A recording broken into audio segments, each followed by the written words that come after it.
दोस्तों YouTube के इस तिवारी सर के चैनल में आप सबका हार्दिक अभिनंदन और स्वागत है। आशा करते हैं आप लोग अच्छे होंगे। आज हम लोग पढ़ते हैं प्रक्षेप गति। प्रक्षेप गति इसे इंग्लिश में हम प्रोजेक्टाइल मोशन भी कहते हैं, प्रोजेक्टाइल मोशन कहते हैं।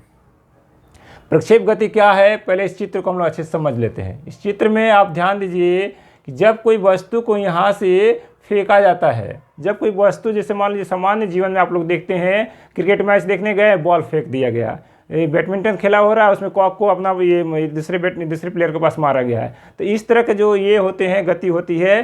तो ये गति क्या होती है, एक तो आपका जो ये क्षैतिज है यानी हॉरिजेंटल और वर्टिकल, इन दोनों के बीच में जो गति होगी, हॉरिजेंटल और वर्टिकल के बीच में जो गति होती है वह गति प्रक्षेप गति कहलाती है, जो प्रक्षेप गति होती है।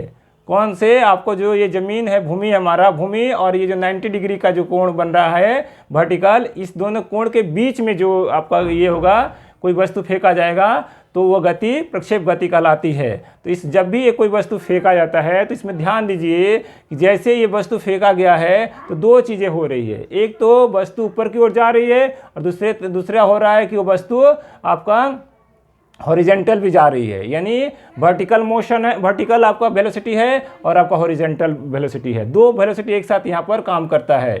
जब भी प्रक्षेप गति में कोई वस्तु फेंकी जाती है, यानी हॉरिजेंटल और वर्टिकल के बीच में जब कोई वस्तु फेंकी जाती है तो उसमें दो गतियाँ होती है। एक गति कहलाती है आपका वर्टिकल वेलोसिटी, एक हॉरिजेंटल वेलोसिटी। इस तरह से ये वस्तु फेंकी जाती है। तो जैसे ही वर्टिकल में क्या होता है, वर्टिकल में इसका एक्सेलरेशन जो है, इसका मान प्रत्येक क्षण जो है बेसी अधिक या कम होता है, अधिक या कम होते रहता है। यहाँ से जैसे फेंका गया है तो वर्टिकल वेलोसिटी क्या हुआ, धीरे धीरे कम होते होते यहाँ पर जीरो हो जाती है। फिर यहाँ से धीरे धीरे बढ़ते यहाँ पर मैक्सिमम हो जाती है।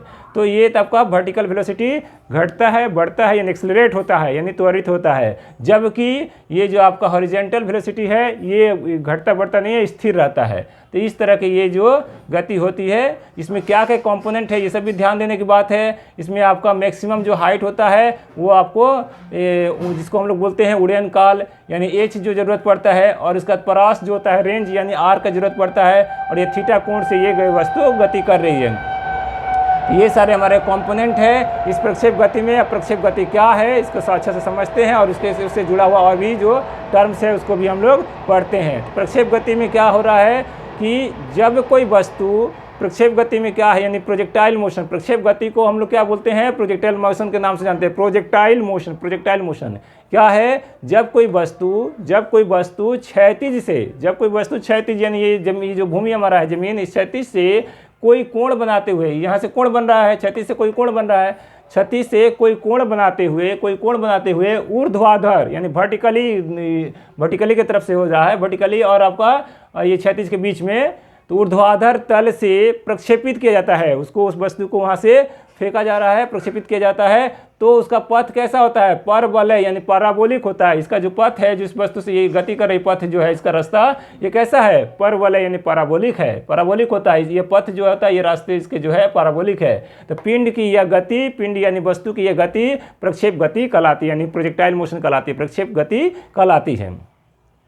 तो प्रक्षेप गति में आप समझ गए प्रक्षेप गति क्या हो रहा है। जैसे ही कोई वस्तु को वर्टिकली और आपका हॉरिजेंटल के बीच में यदि कोई वस्तु को फेंका जाता है, ये फेंका जा रहा है, तो वहाँ पर क्या हो रहा है, आपको यहाँ पर दो गति यहाँ पर हो रहा है। एक तो वर्टिकली वेलोसिटी हो जैसे जा रहा है वस्तु, एक आपका इधर हॉरिजेंटल वेलोसिटी से भी जा रहा है। तो दो वेलोसिटी एक साथ यहाँ पर काम कर रहा है। वर्टिकल वेलोसिटी है एक्सेलरेट होते रहता है, जबकि हॉरिजेंटली वेलोसिटी वो एक्सेलरेट नहीं होता है। और इसमें आपका देखिए, इसमें मैक्सिमम हाइट आपका जो है, आपका मैक्सिमम हाइट जो है उड़ान काल और आपका परास, ये दोनों चीज़ों को यहाँ पर निकालना पड़ेगा।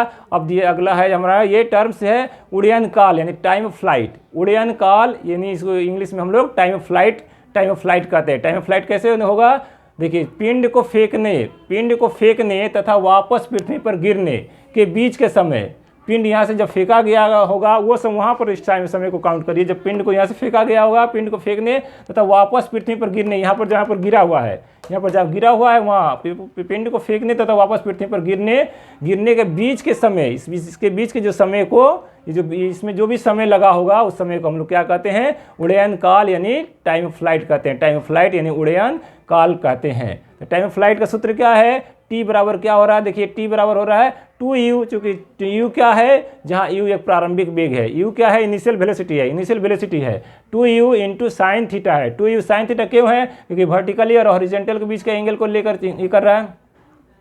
2u साइन थीटा अपॉन जी जो है, जी क्या है, गुरुत्वजनित त्वरण है, एक्सेलरेशन ड्यू टू ग्रेविटी है। तो ये प्रारंभिक वेग और गुरुत्वजनित त्वरण ये सब फैक्टर यहाँ पर काम कर रहा है, कंपोनेंट यहाँ काम कर रहा है। तब ये देखिए यू चूंकि हम लोग जानते हैं प्रारंभिक वेग बराबर क्या होता है, दूरी बटा समय होता है, दूरी बटा समय है। और चूंकि यहाँ पर त्वरण बराबर क्या होता है, दूरी बटा समय स्क्वायर हो जाता है, तो समय स्क्वायर ऊपर चला जाएगा और समय स्क्वायर समय कट कर यहाँ पर टोटल में आपका टी ही निकल कर आ जाएगा, यानी समय ही निकल जाएगा। तो ये सोल्यूशन करने से आपका टाइम ही निकल कर आएगा। टी बराबर हो गया 2u इंटू, आपको याद कर ये भी ध्यान पे रखना है, समझ कर रखना है, 2u into sine theta upon g, ये इसका उड़ान काल यानी टाइम फ्लाइट होता है। जहाँ पर u क्या है, एक प्रारंभिक वेग है जिस पर किसी पिंड को क्षैतिज से कितना डिग्री का, थीटा डिग्री के कोण पर प्रक्षेपित किया गया है। कोण कितना है, थीटा कोण पर है, इसलिए चूंकि साइन थीटा का यहाँ पर आवश्यकता पड़ा है। प्रक्षेप की महत्तम ऊंचाई यानी maximum height of projectile. Maximum height क्या है इसका, मैक्सिमम हाइट ऑफ प्रोजेक्टाइल का है, यानी h जो हमको निकालना होगा, तो क्या करेंगे, h इक्वल टू हो गया u square into sine square theta upon 2g, u square into sine square theta upon 2g है। यानी u का मान तो हम जानते ही हैं, u का मान जो होगा आपका दूरी बटा समय हो जाएगा और g का मान होगा आपका दूरी बटा समय स्क्वायर है। यानी यहाँ पर जो आपका सोल्यूशन करने के बाद यहाँ पर h निकल कर आ जाएगा, यानी हाइट निकल कर आएगा। तो h इक्वल टू क्या होता है, u का स्क्वायर हो जाता है into sine square theta upon 2g होता है। ये इसका ये मैक्सिमम हाइट है आपका प्रक्षेप की।